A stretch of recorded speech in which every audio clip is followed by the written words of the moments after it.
Pues hola, Dieguito. Estamos muy contentos de que hayas aceptado la invitación de estar aquí. Ya eres un consentido de la fundación. Diego ya había estado con nosotros en un live, no sé si recuerdan, que mucha gente le gustó el live. Y, y Diego me gusta mucho porque viene a hablarnos de un tema que se habla muy poco, porque normalmente cuando hablamos del tema de adicciones, hablamos de adicciones a sustancias, pero rara vez se habla de este tema de la ludopatía, que es una adicción que es más invisible, que muchas veces pasa desapercibida, pero que puede generar mucha devastación en la familia y también en la autoestima de la persona que está sufriendo este tipo de adicción. Y bueno, yo estoy muy feliz que Diego esté aquí con nosotros y no sé si quieras platicarnos, Dieguito, así rápido sobre ti para que ellos sepan lo que haces. Claro, claro, mira, ve, yo soy Diego Cepeda, tengo dos hermanos, uno más grande, uno más chico. Afortunadamente mis dos papás están juntos, Maite los conoce muy bien. Tengo una familia muy bonita, pero de mi parte no siempre fue así. Ahorita más adelante les vamos a ir platicando un poquito más de cómo funciona todo. Yo me dedico mucho al tema de, pues sí, de estar viendo con la forma de la poder ayudar en el tema de las adicciones y también en el tema espiritual, en el tema de la religión, ayudar un poquito a la gente a acercarse más, porque al final a mí fue lo que más me ayudó, lo que más me sirvió, entonces también me dedico mucho a eso.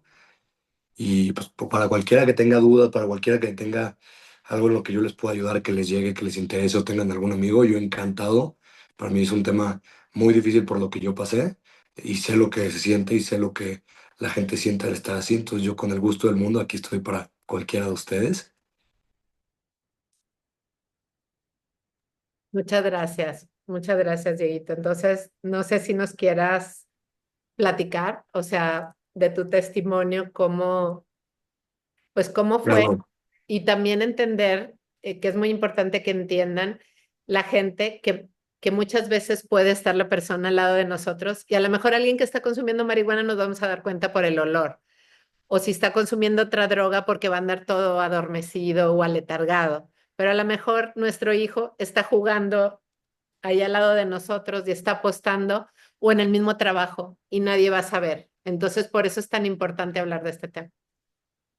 Y mira, justo ahorita que lo platicas así un poquito antes de empezar del testimonio, como que sí me gustaría decirles un poco de qué es la ludopatía, porque a lo mejor mucha gente no entiende esa palabra. O sea, dice, no tiene nada que ver con apuestas, no tiene nada que ver con el juego per sí. La ludopatía es la adicción al juego patológico y es un trastorno donde la persona tiene un impulso incontrolable a jugar. Puede ser juegos de azar, juegos deportivos, y a pesar de las consecuencias negativas en su vida no se detiene. Esa es la ludopatía. Cuando una persona le está yendo mal en todos los sentidos y no sabe parar y sigue y sigue y sigue y sigue, esa es la enfermedad que se llama ludopatía.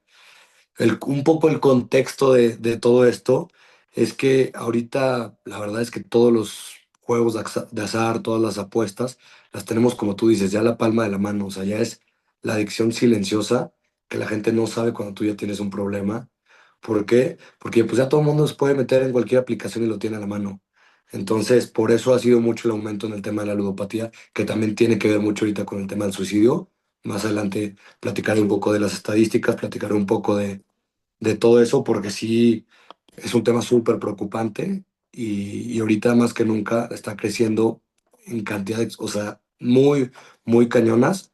Entonces lo vamos a estar platicando un poquito más adelante también eso.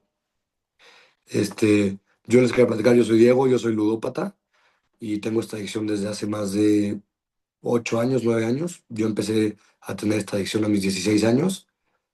Al principio fue como todos, la mayoría de las personas lo hacen.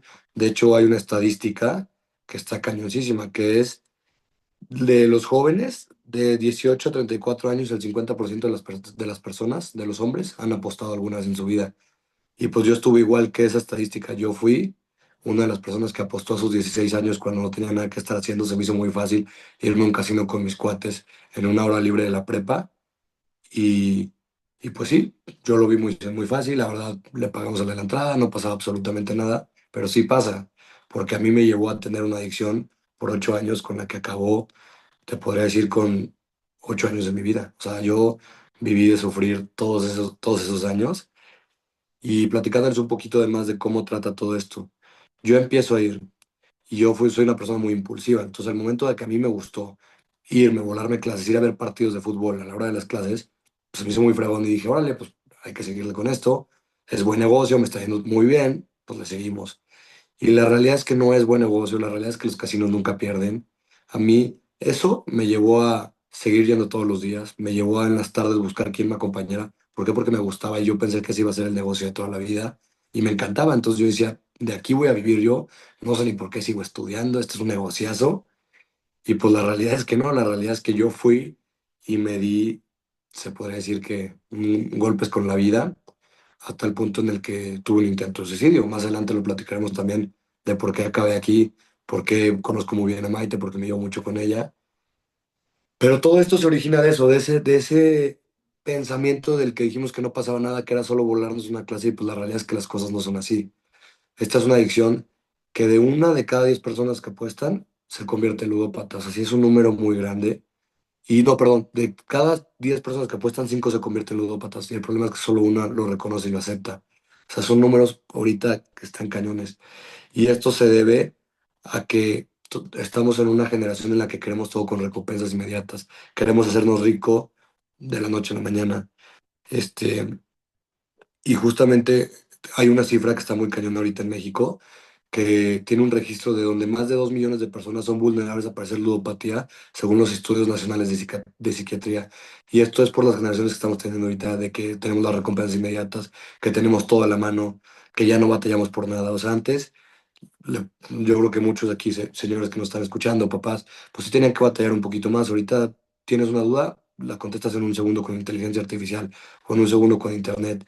Entonces, somos generaciones que nos hemos estado acostumbrando a tener todo tan a la mano que no batallamos absolutamente para nada. Y esto te hace mucho más propenso a tener la ludopatía. ¿Por qué? Porque es hacer dinero rápido. Y eso es lo que pensamos, nos vamos a ser ricos de la noche a la mañana. Literal, la presión social de querer tener dinero, pues ¿cómo le hacemos? Órale, hago un parlay o meto una apuesta y esto va a ser muy rápido y la realidad es que las cosas no son así.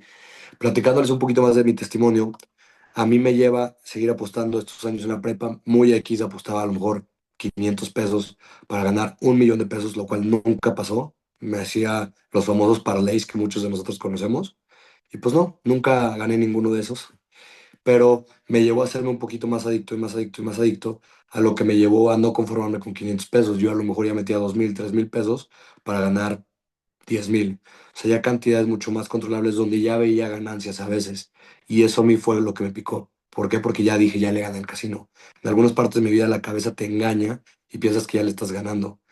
Y esto a mí me lleva a no solo convertirme en entrarle al fútbol, me lleva a empezar a apostarle también al americano, le investigaba mucho el americano, según yo estudiaba todos los temas del americano, pero pues la realidad es que nunca le vas a ganar el juego a todo esto. Entonces yo, por más que estudiara, siempre acababa perdiendo. Pero lo más triste de esto es que no acabo ahí. Me acabó haciéndome experto en béisbol, me encantaba el béisbol, según yo, nunca lo había visto, pero ya me encantaba. Y como todavía había momentos, era el fútbol en la mañana, el americano en las noches y el béisbol a veces en la mañana o en la tarde, o si había días de la semana que no tenía que apostar, pues tengo que buscar más deportes. Me encantaba el tenis ahora también, le empecé a meter al tenis. Y eso es lo peligroso de esta adicción, que te empieza a enganchar más, más, más y más. A mí a un punto en el que me llevó a apostarle hasta las carreras de los perros galgos, que pues imagínate, o sea, ya era pues, un tema enorme, o sea, ya estaba muy mal esto. Y empiezo a apostar muchísimo más. Yo somatizo, a mí me explota el apéndice y esto pasa pues en un punto en el que yo dejé de dormir meses, semanas por estar apostando. O sea, a mí era tal punto de la adrenalina que necesitaba estar apostando que yo ya no dormía. Entonces empiezo a somatizar, me explota el apéndice y como dicen con todas las adicciones, o acabas en el hospital o en la cárcel o en la muerte. No hay otro camino para eso. Y la verdad es que tristemente la ludopatía te lleva a los tres y más fácil de lo que cualquier otra. ¿Por qué?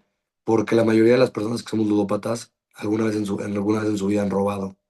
Porque es tanta la enfermedad, es tanto el estar siempre queriendo más, más y más y más que cuando pierdes necesitas conseguir de otro lado. Entonces la mayoría ha robado. En el hospital porque la mayoría acaba mal de todo lo que somatizan. Y la muerte, que es donde venimos a platicar un poquito más aquí, porque es una de las adicciones que más genera suicidios. Entonces, es algo bien triste. De hecho, hay muchos efectos psicológicos muy graves, porque la ludopatía no solo afecta a las finanzas, sino también la salud mental. Los juegos patológicos experimentan ansiedad, depresión, sentimientos de desesperanza, o sea, llega un punto en el que yo pasaba las noches llorando en mi cuarto. Cuando perdía, no podía dormir, decía, no marches, ya acabo de perder 100,000 pesos ahorita en una noche, me hubiera dormido, lo hubiera hecho. Y esta adicción te lleva al hubiera, hubiera, hubiera. Es una adicción de puras pérdidas. Entonces tú empiezas a ver que tu vida se empieza a arruinar por los juegos y estos trastornos emocionales te pueden llevar a consecuencias fatales como el suicidio, que en muchos de los casos de la gente ludópata es lo que está pasando.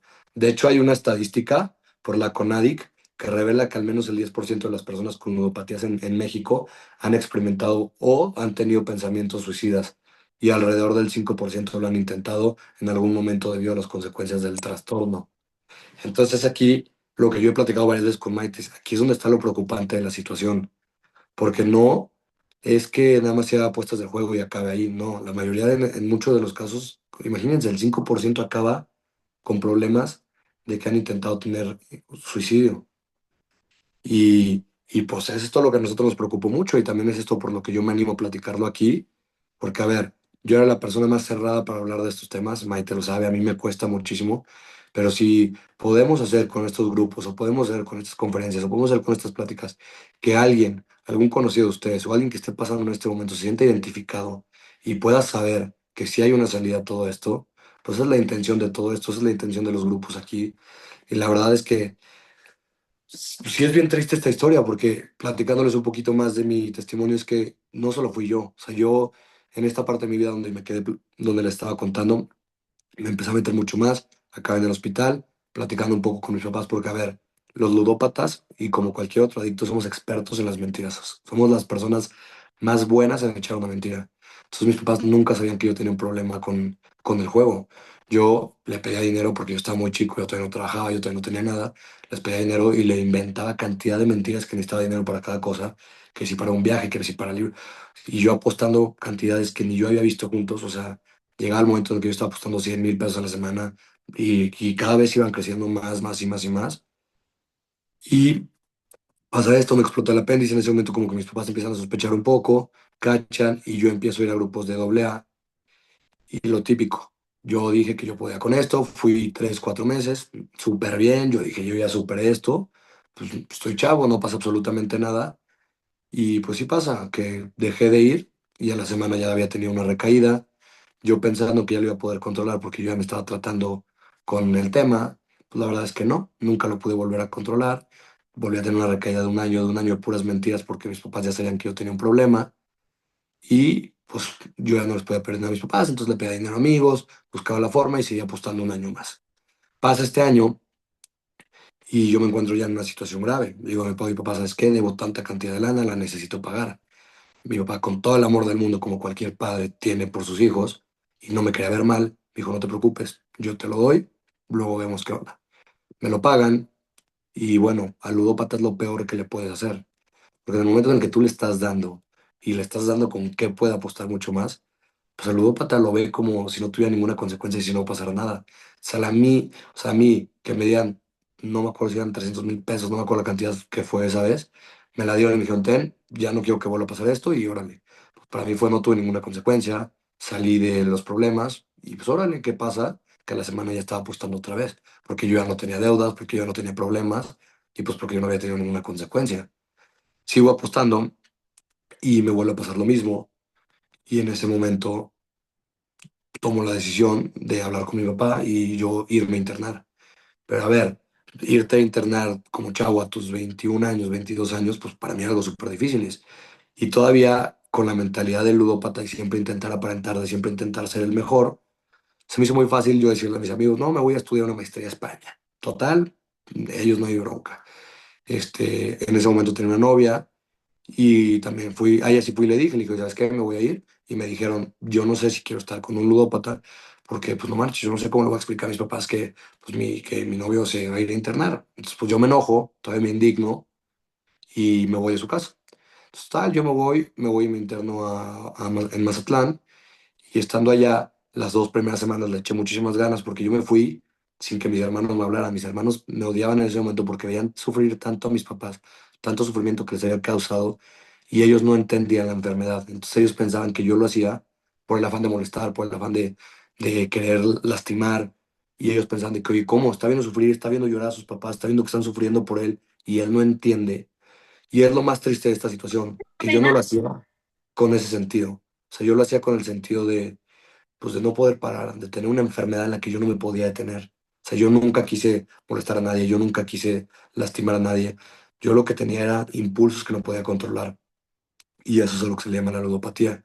Entonces yo me fui sin saber si mis hermanos me iban a volver a hablar. En ese momento estaba en un despacho de abogados y yo me fui sin saber si me iban a volver, o sea, si iba a volver a tener trabajo o no.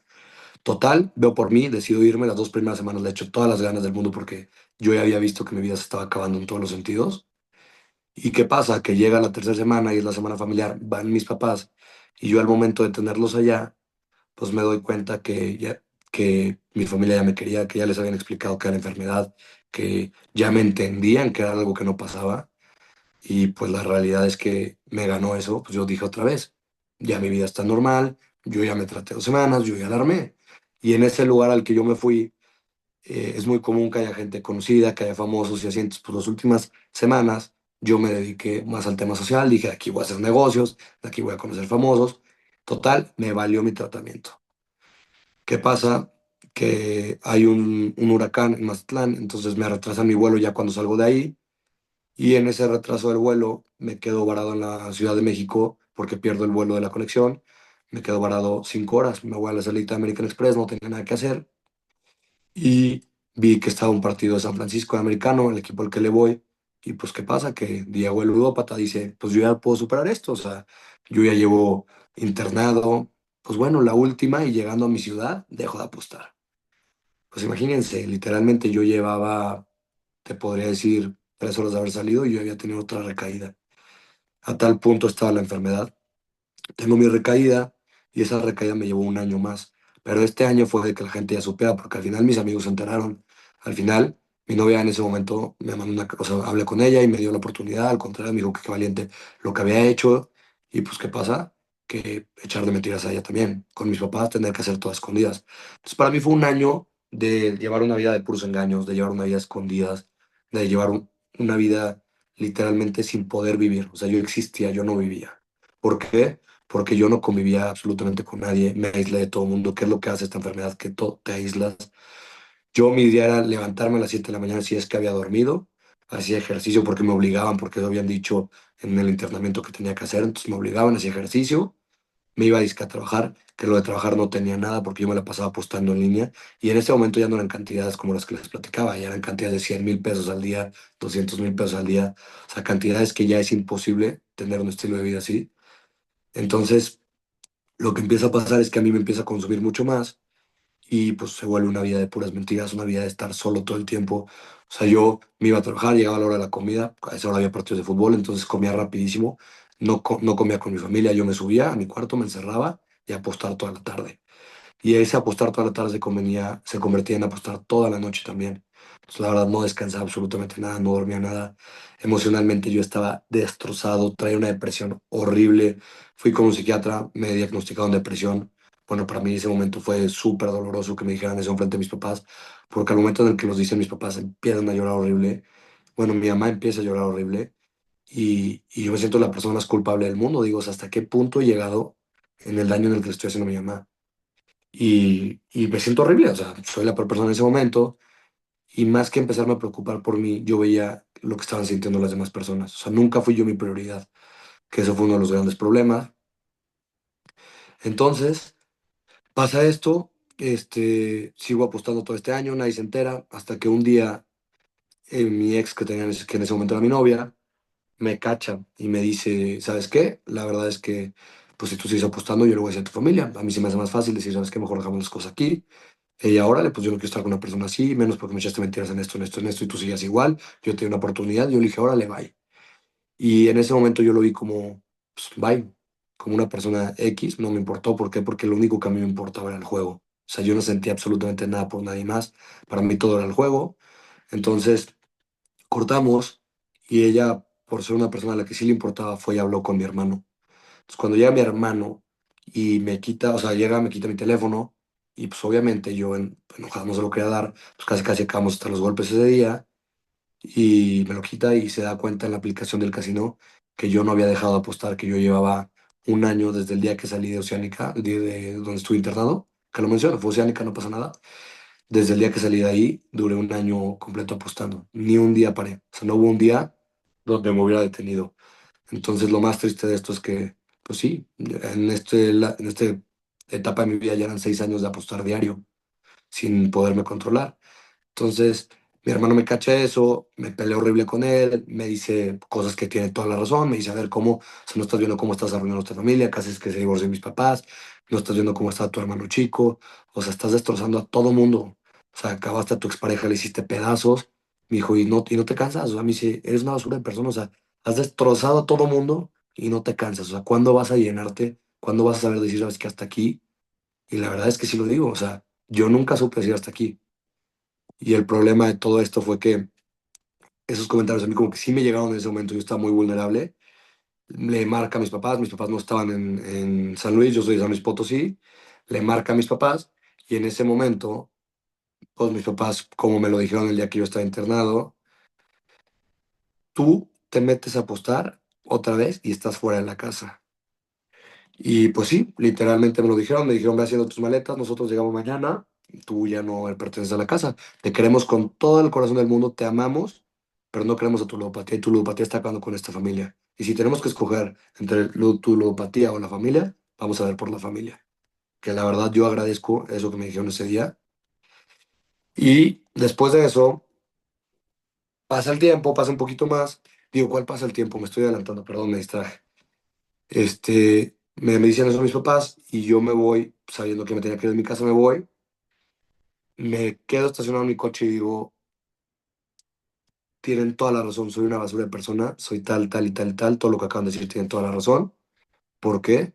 Porque yo ya no había lastimado a las personas que más me quedan en el mundo, que eran mis hermanos, que daban todo por mí, los decepcioné. A mis papás les vi la cara a 6 años, o sea, viví una vida de mentiras. Yo ya no, o sea, la verdad, la gente que me quería a mí ya la había decepcionado y a mí se me hizo a lo mejor la salida, no sé cómo explicarlo en este momento, pero yo pensé que yo ya no tenía perdón de nadie, o sea, yo me sentía la peor persona del mundo, decido ir a una farmacia, me compro muchas pastillas y me voy todavía muy egoísta de mi parte, voy y me pongo en un lugar donde dije, para no hacerles complicada la cosa, que me encuentren aquí, me voy, mi hermano pasa diario por aquí para ir al trabajo, me estaciono ahí y me tomo las pastillas. A todo esto yo siempre he dicho que soy muy creyente y que siempre esto es de Dios. Recibo una llamada de un padre que antes me empecé a llevar muy bien con él semanas antes y pues le cuelgo. Pasa el tiempo, 10 15 minutos más, recibo una llamada oceánica diciendo que llevaba tanto tiempo que había salido de ahí y me escuchan y me dicen, oye, ¿qué traes? Y la verdad es que yo ya estaba tan destrozado, no dejaba de llorar, que les platiqué. Le dije, ¿sabes qué? Acaba de pasar esto, esto y esto. Y pues yo ya me cansé y pues aquí ya se acabó para mí. Y ellos por fuera le hablan a mis papás, le hablan a mi hermano y me dicen, o sea, me dicen de que pues escríbele, no sé qué, me sacan dónde estaba y todo, y llegan por mí, llega mi hermano, y me acuerdo perfectamente que llega, me baja del coche, yo estaba completamente dormido, me llevan al hospital a hacer un lavado de estómago, y para mí fue durísimo, o sea, el que tu hermano te tenga que llevar a ese punto para mí fue algo súper, súper duro. O sea, todavía tengo pequeños flashbacks en los que sí me acuerdo de cómo estuvo la cosa, y fue durísimo, o sea, no pude con eso. Y me acuerdo que despierto algunos días después en mi casa y estoy sentado en la cama y está la persona que nos ayuda en el cuarto y como que me ve que me despierto y va y le habla a mis papás. Yo a lo lejos escuché que mis papás estaban hablando con un psiquiatra y para mí fue algo bien fuerte porque les alcanzo a escuchar qué dicen y ahora qué hacemos, dónde lo internamos, o sea, ahora qué sigue. O sea, él ya tuvo todo, ¿qué sigue ahora? Y pues lo triste de todo esto es que seguía, o sea, yo no tuve una llenadera, yo no tenía, ya lo había intentado de todas las formas. Yéndome un poquito más aquí, a mí lo que más me funcionó, que nunca lo había hecho eso, fue meterme al lado de la religión. Yo dejar todo en manos de Dios fue lo que más me sirvió a mí, pero no nos vamos a enfocar un poco en el tema de la religión en esto. Entonces nada más lo platico después de eso. Toda mi recuperación yo la basé en el lado de la religión y a mí fue lo que más me ayudó. Pero yo lo que quiero llegar con mi testimonio y platicándoles un poquito de esto es hasta dónde puede llegar la ludopatía. En mi caso fue un intento de suicidio y afortunadamente, y gracias a Dios, no se logró ese intento, porque si no, hoy yo no estaría aquí con ustedes. Y hemos hecho cosas muy padres intentando ayudar a las personas con esto. También algo que yo les quiero platicar a ustedes y que ustedes, que la mayoría de este grupo hemos tenido momentos muy difíciles, es que podemos ser la voz que podemos cambiar a las personas. O sea, el testimonio de alguno de ustedes puede salvarle la vida a una persona y eso es algo súper bonito, que a lo mejor de lo peor que vivimos podemos sacar cosas buenas. Yo lo digo, yo agradezco todo lo que viví, no me arrepiento de todo lo que viví porque siento que eso a mí me hizo ser otra persona completamente diferente. Me hizo atreverme a hablar, me hizo atreverme a quitarme las máscaras de querer aparentar, de querer impresionar, de siempre querer ser el mejor, de siempre querer ser alguien que no, ¿sabes? O sea, siempre que la gente me quisiera por lo que tenía, por lo que era, y no por lo que yo en verdad era como persona. Y siento que a mí toda esta enfermedad me ayudó a darme cuenta de quién sí estuvo en los momentos difíciles, quién no, y rodearme de gente que es la gente que vale la pena.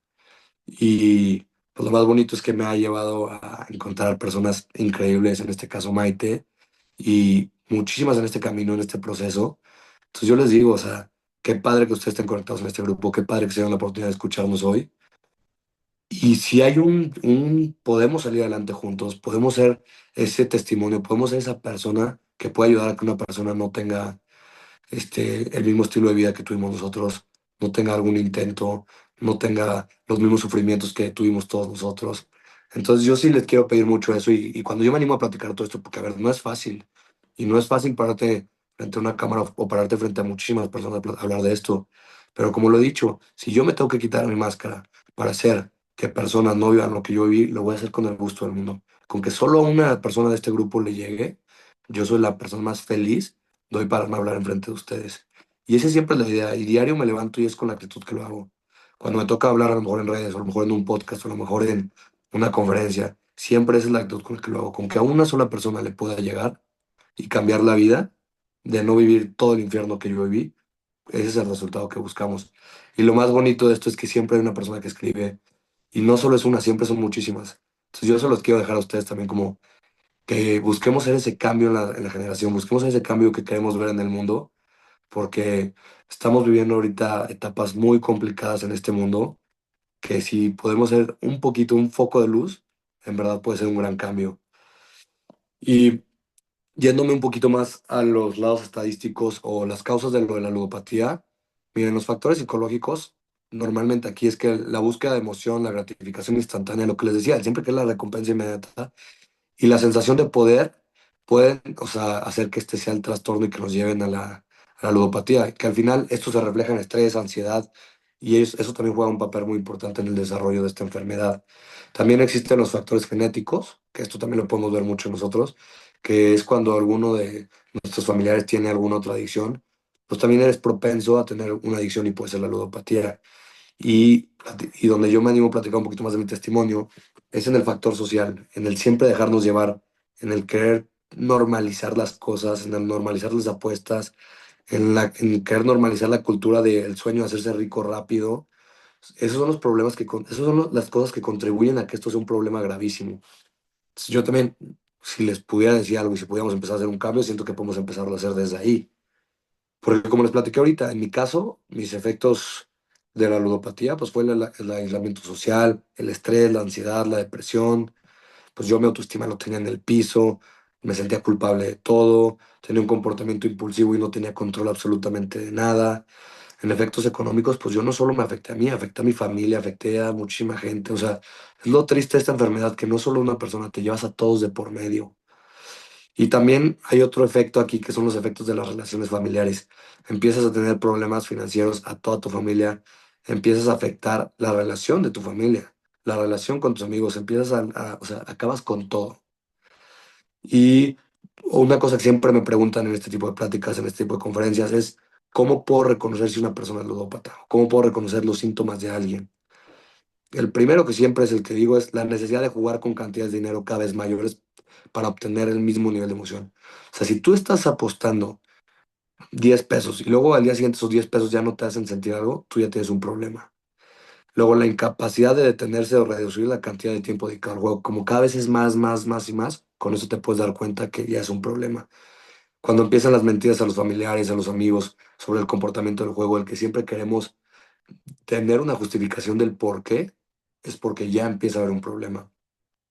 Empezamos a sentir ansiedad, depresión, culpa, y todo eso es lo que se asocia con el juego. Entonces, desde ahí ya te das cuenta que está el tema. Y lo más importante que yo creo que fue donde a mí me di cuenta fue, empiezas a utilizar el juego para escapar de tus problemas o de tus emociones negativas. Y es aquí donde yo empiezo a que el juego era mi vida entera. O sea, yo dejé de sentir todo el amor por el todo el mundo, pero lo único que me hacía sentirme feliz, lo único que me hacía sentir alguna emoción era el juego. Por eso me mantenía con vida. El tener esa adrenalina, el tener ese sentimiento de que, bueno, ¿qué más sigue? ¿Qué sigue? ¿Qué más? Rápido, rápido, rápido. Fue lo que a mí me hacía seguir teniendo motivos para vivir en su momento. Entonces ahí con esto también te puedes dar cuenta si algún familiar, si alguna persona o si alguna persona que sea ustedes, se pueden dar cuenta con eso de los síntomas del juego. También me preguntan mucho de la prevención y los tratamientos. A ver, en mi caso fue muy diferente al de todos los demás. Yo solo hablo por mí, pero lo primero es que tenemos que tener una educación, una conciencia, que creo que nadie le pone. ¿Cómo pueden ser los primeros síntomas? Nos pregunta. Los primeros síntomas de la ludopatía, yo te lo diría que es el impulso, o sea, de que cuando no puedes parar, cuando siempre quieres tener cantidades. Si yo empecé a apostar 10 pesos y esos 10 pesos ya no me generan la diversión y necesito apostar más para tener diversión, ya eso es uno de los problemas más graves y es de los primeros problemas con los que te puedes dar cuenta que ya tienes una enfermedad. O cuando antes le dedicabas a lo mejor una hora y ahorita te está consumiendo todo tu día, ya es una enfermedad. Lo de prevención y el tratamiento, siento que lo primero que debemos también hacer es un poquito de conciencia y educación. O sea, comienza con sensibilizar un poquito estos temas, estar informados. Tengo una vecina que juega bastante en los casinos. Mm, Esposa de un juez. a ver, ¿me lo puedes leer tú, Maite, para poderlo Tengo yo? una vecina que juega bastante en los casinos. Esposa de un juez, no le pagaba a la muchacha que le hacía el aseo. Está muy enviciada y otra vecina le vendió el carro del esposo. Es que sí, eso es lo que empieza a ser los problemas. O sea, lo que empieza a pasar es que ya no hay dinero que te alcance, entonces empiezas a vender las cosas, te empiezas a endeudar con las personas, tus gastos, que son los gastos que normalmente tendrías que estar pagando. En los señores lo vemos mucho con que empiezan a gastarse el dinero de las colegiaturas. O sea, un gasto que tú decías, sabes que esto es lo más importante para mí porque es de mis hijos, ya no lo ves como lo más importante lo empiezas a ver como el juego. O sea, ahí es donde te das cuenta que la enfermedad ya te está consumiendo a un nivel muy grande y donde ya tienes que hacer algo, que es aquí a donde va a pasar un poquito la prevención y los tratamientos. Lo primero, para empezar con la prevención, ¿cómo te ayuda la religión a dejar la ludopatía? Mira, Conchis, la verdad es que en mi caso, y es en el caso de en todos los grupos de apoyo de AA, de jugadores anónimos, de narcóticos anónimos, hay un paso que es el de, pues, o sea, dejar o sea, dejar las cosas en manos del poder superior. Siempre tienes que tener un poder superior. En mi caso es Dios, yo soy católico, y a mí agarrarme de la mano de él, agarrarme de los de sacerdotes a mí me ayudó muchísimo, de retiros, del tema de la espiritualidad, mejorar mi lado espiritual, que yo estaba muy alejado en todos los sentidos de la religión, y el volverme a acercar a la iglesia a mí me ayudó muchísimo, el volver a tener un poquito de ayudar a las personas, de dar un poco de lo mucho que recibí, a mí fue lo que me ayudó a dejar la, la adicción. A ver, ¿me los podrías leer, Maite, que ya van varios como que... Sí, claro, ahí voy. Mis abuelos ya mayores están muy viciados en el casino y se han metido en problemas financieros. Dicen que como ya criaron hijos, esto les da vida, mi vida. Mi mamá también va al casino, acá donde vivo cierran el casino a las 4 a.m. desde la pandemia, pero antes era 24 horas. Mi mamá incluso se pasaba 2 días completos ahí. ¿Hay alguna norma legal contra las apuestas ilegales? Sí, o sea, sí, a ver, puestos ilegales, pues desde ahí el mismo nombre te lo dice. Pero el problema de todo esto es que ahorita estamos en un punto en el que te bombardean tanto los casinos. No sé, si ustedes ven un partido de fútbol, salen más de 150 anuncios de un casino en las partes de atrás de la pantalla, de las pantallas de la cancha, en los anuncios, te lo bombardean todo el tiempo. Entonces nos están bombardeando todo el tiempo que apuesten en línea y en línea está muy difícil tener una regulación. O sea, en línea tú no sabes si la persona es mayor de edad o no. Cualquier persona ya tiene una tarjeta de débito o de crédito desde sus 15, 14, no sé, desde los años que quieras ya tienen tarjetas, entonces cualquier persona ya puede apostar. Se supone que te piden ser mayor de edad. En todos los casinos te dejan apostar sin ser mayor de edad en línea, entonces sí es ilegal eso, pero la verdad es que las regulaciones, tristemente, en nuestro país están de lo más deprimente. Se supone que hay una norma y eso todos los casinos lo tienen que tener porque es una de las cosas que más les exigen, que si tú pones que ya estás teniendo un problema con el juego, te tienen que cerrar tus cuentas y no te pueden volver a dejar apostar. En Estados Unidos sí pasa, en Estados Unidos no. Tú pones una carta o pones en línea que tienes un problema y te cierran de todos lados y es imposible que tú puedas abrir una cuenta. El problema es que en México les vale, o sea, nada más te cierran esa cuenta, pero puedes abrir otra con otro nombre de usuario, con tu misma INE, con tu mismo nombre y no tienen bronca. O sea, la regulación aquí la verdad es que no te ayuda a nada, o sea, aquí al contrario. Ellos te buscan más, te lo pongo así, lo más triste, a mí no saben cuántos mensajes me llegan en Instagram intentando que haga colaboraciones con casinos. ¿Por qué? Porque saben que mi contenido se trata de la ludopatía. Entonces, ¿qué es lo que buscan? Dicen, pues las personas que sigan a Diego, pues muchos van a tener problemas con el juego. Entonces, pues ahí va a recaer mucha gente. Y es donde te das cuenta la tristeza a lo que llega la gente y los dueños de los casinos en México. O sea, un punto en el querer atacar a los enfermos que saben que tienen problemas con eso. Entonces, tristemente, sí en México no respetan a nada. O sea, aquí lo único que les importa es el negocio y de eso se trata. Y sí, la pregunta de los adultos mayores es muy triste, pero la verdad es que sí, sí se ve mucho que mucha gente que se siente sola va y busca tener emociones en el casino. Y pasa mucho con los abuelitos. Ustedes se pueden dar cuenta que cuando yo llegaba a ir a un casino, me daba mucha cuenta que la gente que estaba sentada en las maquinitas, la mayoría de señores de mayor edad, porque es gente que se siente sola y pues busca tener compañía, busca estar con que, pues sentir algo, y la forma de sentir algo es estar jugando. Entonces eso es lo triste de esta situación. Cuando fui a León se paró una chava para decir sobre su papá. Su papá se sentía inútil ya, porque lo habían jubilado, entonces él se iba al casino. Lo que ellos hacían era, como él había sido ingeniero, el yerno, o sea, el esposo de ella, le inventaba cosas que necesitaba en el negocio, porque ellos lo que necesitan es sentirse útiles, y eso hay que pensar en los adultos mayores, porque imagínate a alguien que está acostumbrado a cuidar a su familia toda su vida y de repente ya no es útil. O sea, lo triste que es. Entonces, por eso hay que cuidar mucho también a los adultos mayores. Oye, Dieguito, y siempre hay esa sensación de control, ¿verdad? Cuando, bueno, pasa yo creo con todas las adicciones, pero aquí en el juego que tú dices, no, esto sí lo estoy controlando. Llega un momento en que te das cuenta, o sea, a ti te pasó porque fueron varios años, pero llegó un momento en que tú dijiste, híjole, esto se me está saliendo de control, o te envuelve tanto que crees que estás en control. La verdad te voy a ser bien sincero, o sea, tú estás tan adentro de la enfermedad que tú piensas que tú la controlas, o sea, tú no te das cuenta que la enfermedad ya te está controlando a ti. O sea, tú piensas que en cualquier momento que tú quieras puedes parar. ¿Qué es lo más triste? O sea, normalmente la gente cuando se da cuenta de esta enfermedad es cuando le hacen, pues sí, cuando su familia llega y le hacen un internamiento entre ellos y le dicen, ¿sabes qué? Tenemos que hablar contigo, tú tienes este problema. Y ahí es cuando hasta que no te abren los ojos, tú no te das cuenta. Tú sigues pensando que lo controlas y es lo más triste de todo esto, que justamente es allá donde iba con lo de la prevención, que no sabes reconocer las señales de advertencia que ya tienes un problema. O sea, por más que te digan tal, tal y tal y tal, tú piensas que no las tienes. A mí, yo acepté que yo tenía un problema hasta que fui a un grupo y me dieron una lista que me decía, si has hecho esto, esto, esto, esto y esto y esto, tienes un problema de la ludopatía. El problema es que yo todas las cosas que estaban en esa lista, yo las palomeé, literalmente todas. Y hasta ese punto fue donde me dije, no, pues, sí, o sea, sí tenía un problema y yo fui la última persona en reconocerlo. Y normalmente es así en todas las adicciones. La persona que es la adicta va a ser casi la última persona en reconocerlo. Oye, Diego, y si alguien es pareja de alguien con ludopatía o así, o familiar, que tu papá es el ludópata, y en la casa les gusta ver un partido y saben que él apostaba con americano, ¿cómo se maneja eso sin hacer sentir mal a la persona que tiene el tema de ludopatía? Bueno, te lo pregunto bien abierta, en tu casa. Yo no sé si ustedes ven partidos, o sea, porque me imagino que eso, porque es la pregunta que a mí me han hecho gente con adicción. ¿Cómo debemos de tratar para que él no se sienta mal si le decimos, no, tú no deberías de ver este partido? Mira, la verdad es que al principio yo sí fue un problema que yo tuve grave. Yo cuando salí de Oceánica que yo seguía apostando, me decían y yo me enojaba horrible, pero porque seguía activo.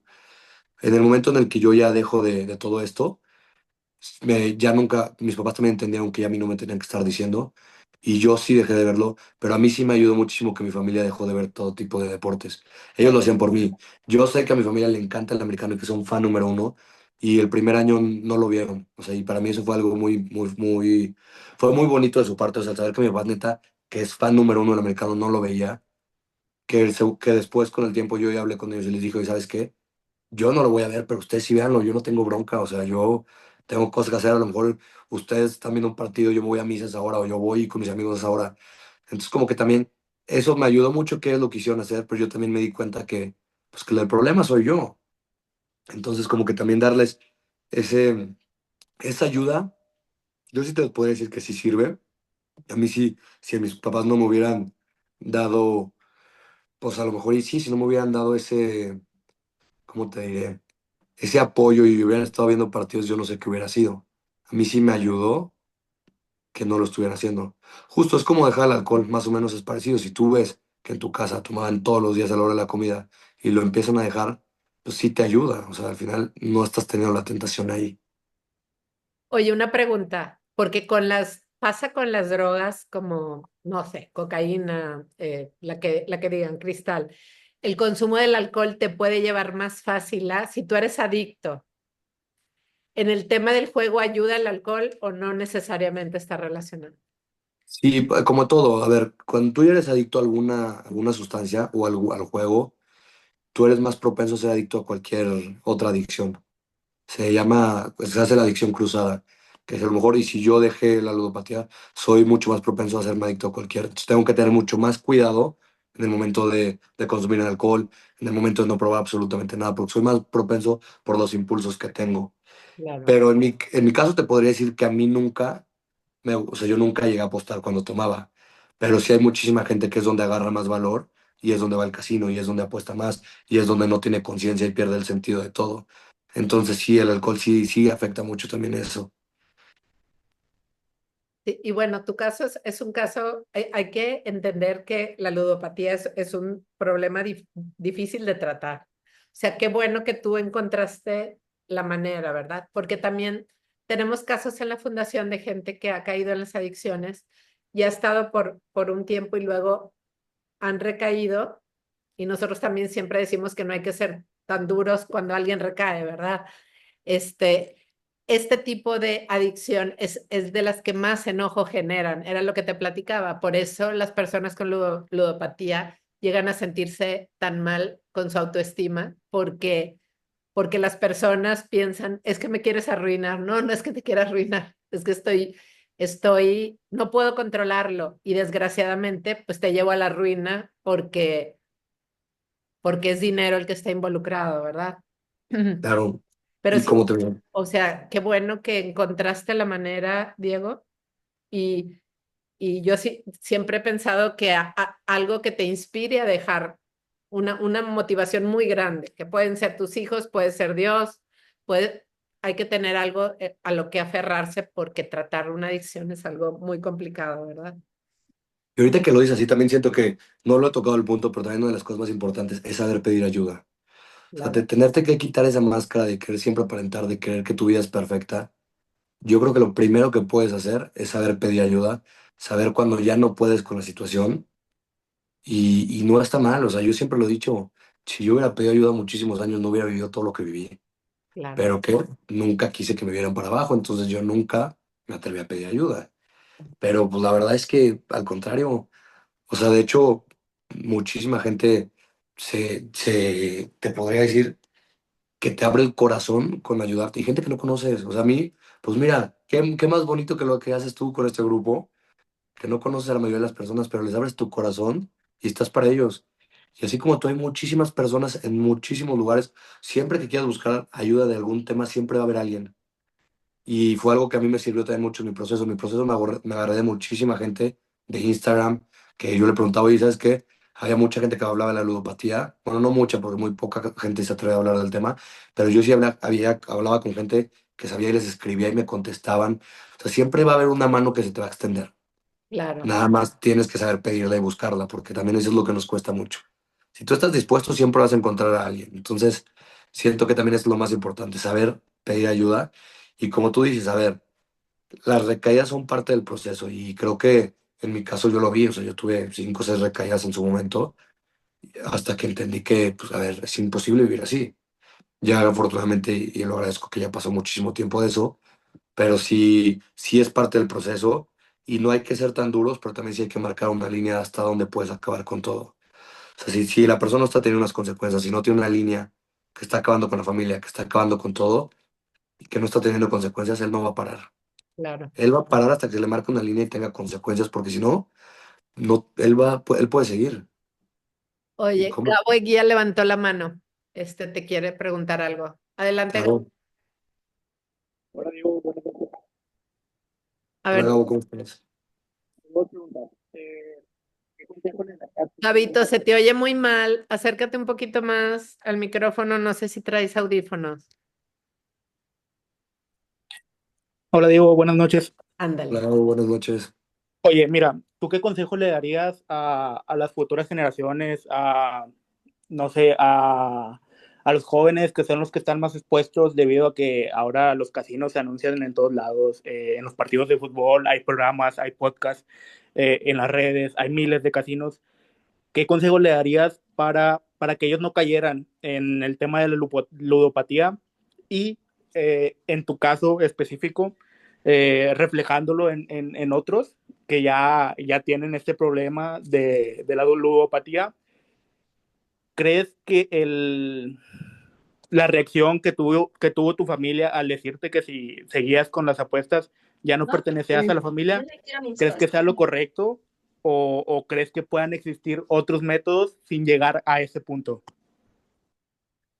Mira, yo lo que les podría recomendar es que, como tú dices, ahorita está con los chavos está imposible.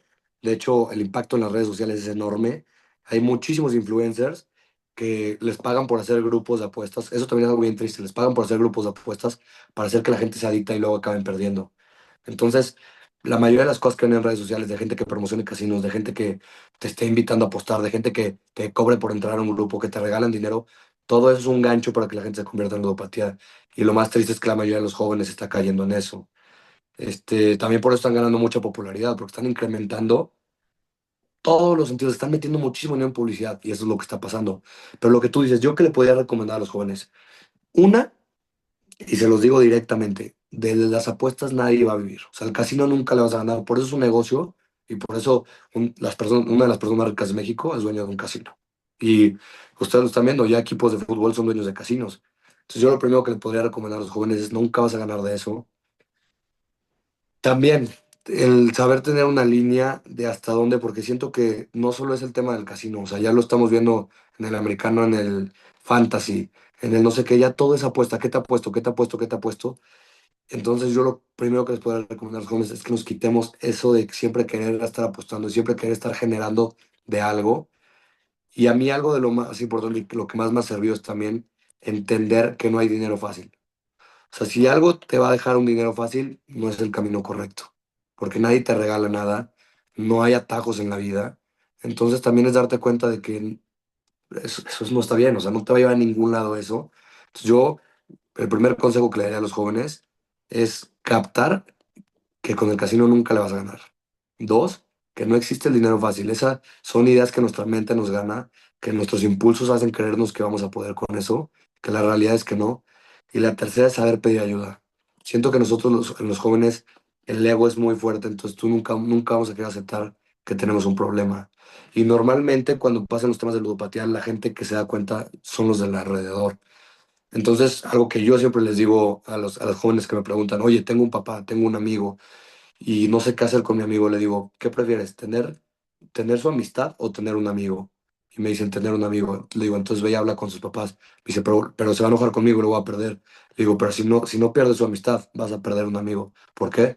Porque como todas las adicciones, esto te lleva a hospital, cárcel o muerte. Entonces, ¿qué prefieres? ¿Ir a hablar con sus papás o que llegue alguna de esas tres tu amigo? Y todos acaban en ir a hablar con sus papás. Al momento te pasa igual que a mí. Odiaba a mi ex en ese momento. Ahorita y ella lo sabe, es una de las personas a las que más le agradezco todo mi proceso. Y al día de hoy es muy amiga mía y ella sabe que estoy agradecido como no tengo una idea con ella. Al final la gente te lo va a agradecer. A lo mejor en el momento tú lo ves como te van a odiar, va a ser la persona menos querida, pero te lo van a agradecer. Entonces yo siento que eso también es eso, el atreverse a hablar y si alguien está pasando una situación que ustedes vean algún amigo, algún chavo, alguien que conozcan, háblenlo con sus papás. Es la única forma en la que lo van a poder ayudar. Va, muchas gracias, Diego. No, hombre, a ti muchas gracias, Gabo, por la pregunta. Este Marco pregunta algo así como, ¿cómo convencer a alguien que se quiere apoyar, pero se niega a creer el por qué se le intenta ayudar? ¿O cómo acercarles el tema para que tenga una inducción del por qué? ¿Del por qué lo quieres ayudar, Marco? Yo creo, Diego, que es hablar abiertamente, ¿verdad? Como les digo yo del suicidio, que nosotros a veces decimos, híjole, es que no quiero ser intrusivo. Cuando ya hay un problema de este tipo, hay que hablar las cosas directas. Eso es lo que yo pienso. No sé tú qué opinas, Diego, con este tema. Y yo también siento que la forma de convencerlo es ser directo. Si tú llegas y le dices, oye, ¿sabes qué? Siento que estás teniendo un problema, te he visto de frente en estos sentidos, no te lo estoy diciendo por molestarte, no te lo estoy diciendo por quererte bajar la autoestima, no te lo estoy diciendo por quererte hacer menos, te lo digo porque te quiero y porque me importa si no te veo bien, diciéndole las cosas claras y directas, no buscando decirle con mentiras ni buscando tirarle indirectas, diciéndole las cosas claras, directas y el por qué lo estás haciendo, yo creo que no hay mejor forma, porque esa persona se va a sentir querida y va a sentir que tiene alguna importancia, o sea, que tiene importancia sobre ti, o sea, que te importa esa persona y que quieres hacer algo por ella. Entonces yo siento que la forma en la que puedes hacerlo es ser directo, súper comprensivo, saber que esa persona la está pasando bien difícil, saber que esa persona está batallando muchísimo y normalmente saber que esa persona está pasando por una depresión, por una ansiedad. Entonces hay que ser muy, muy cuidadosos con las palabras con las que se lo vas a decir, pero siempre hablarle desde el amor y con el corazón abierto. Híjole, ya se nos va a acabar el tiempo, pero por último me gustaría preguntarte, Dieguito, ¿a ti qué te Bueno, dejó el atravesar el camino del dolor? Porque lo atravesas, sea como sea. Tuviste un intento de suicidio, pero tú atravesaste el proceso de lo que es el dolor de decidir no seguir aquí y después enfrentarte a despertar y a decir, híjole, qué pena con mi papá, qué pena con mi mamá, estoy aquí, atravieso. Pero atravesar tiene su recompensa. O sea, ¿qué les puedes decir a los que piensan que no hay sentido seguir? O sea, ¿tú en qué encontraste ese sentido? mira, qué bonita pregunta porque es algo que yo siempre he dicho. Yo de no querer vivir, de no querer existir literal, de no querer saber nada de nadie, te podría decir que a partir de yo haber tenido todo ese proceso, de haber todo hecho eso, yo volví a encontrar el sentido y deja todo el sentido. O sea, yo agradezco haber pasado todo lo que pasé y te digo, lo agradezco muchísimo porque a mí me hizo ser la persona que soy hoy, me hizo quitarme todas las máscaras, me hizo dejar de aparentar, me hizo poder expresar mis sentimientos como soy, me hizo el quitarme el qué dirán, o sea, qué va a pensar la gente que está hablando de estos temas. Pues ya también yo pasé por lo peor y digo, ¿sabes qué? De eso quiero aprender y de eso quiero hacer un cambio. La gente que me quiere y me doy cuenta que muchísima gente me quiere va a estar conmigo, hable de lo que hable, haga lo que haga, diga las verdades de mi vida. Y es lo más bonito que te digo a mí, hablar de todo esto y hacer todo esto después de, me ha hecho pues tener la mejor etapa de mi vida. Te podría decir así de fácil. La mejor etapa de mi vida vino después de todo esto, porque es donde aprendí a valorar a las personas, aprendí que la vida da segundas oportunidades en todos los sentidos y también aprendí a que puedo dar un poquito de lo que recibí. Entonces también el servir y el querer hacer un cambio por las demás personas ha sido lo mejor que me ha pasado en la vida. Entonces yo sí agradezco que pasé momentos tan difíciles. Quiero mi proceso, abrazo mi proceso, aunque en su momento lo di, ahorita lo abrazo porque eso fue lo que hizo que me cambiara la vida. Entonces, sí, sí hay segundas oportunidades, la gente sí puede cambiar y se los digo, o sea, ustedes dense la oportunidad de experimentarlo, de vivirlo y van a ver que la vida siempre regresa cosas muy bonitas. Ay, muchas gracias, Diego. Te están felicitando mucho. Una última Muchas pregunta gracias. de Gaby dice, ¿cómo hablarle a una persona que padece adicción que cada vez que se le intenta afrontar dice que no es cierto lo que hace y luego se queja de ser juzgado? Yo creo que es la primera reacción siempre, ¿no? Cuando uno tiene una adicción siempre va a ser esa reacción de que no es cierto, La defensiva. Oye, es muy importante los límites y todo con amor, como tus papás. Tus papás te pusieron ese límite con todo el amor del mundo, porque a mí me consta que tus papás son los más amorosos del mundo. Pusieron un límite con amor. Entonces, acercarte a alguien y decirle con amor, sé que te cuesta aceptarlo, porque a lo mejor tú no te has dado cuenta que tienes la adicción, porque crees que estás en control. Siempre hablar con amor, ¿no? Bueno, te están felicitando mucho. Y Muchísimas gracias a te todos. quiero felicitar y te quiero agradecer, Diego, No, hombre, por esta al, plática tan, o sea, toda estuvo buenísima y vas a ayudar a mucha gente. al contrario, yo agradecerles a todos los que se conectaron aquí con nosotros y a ti, Maite, por lo que estás haciendo y siempre te lo he dicho, o sea, tienes un corazón enorme y no sabes la cantidad de vidas que cambias. Y también agradecerles a todos los que se conectaron y pedirles, ustedes pueden ser la voz que puede salvar la vida de una persona, pueden ser la voz que puede entender a una persona, pueden ser la voz que puede escuchar a una persona, bueno, la persona que puede escuchar a alguien. Entonces, siempre ábranse de corazón y siempre estén para las demás personas que sí le pueden cambiar la vida a alguien. Gracias, Dieguito. Un abrazo muy grande. Y si andan tus papás por aquí también, un abrazo a tu familia. Les mando un abrazote. Muchas gracias a todos. Gracias.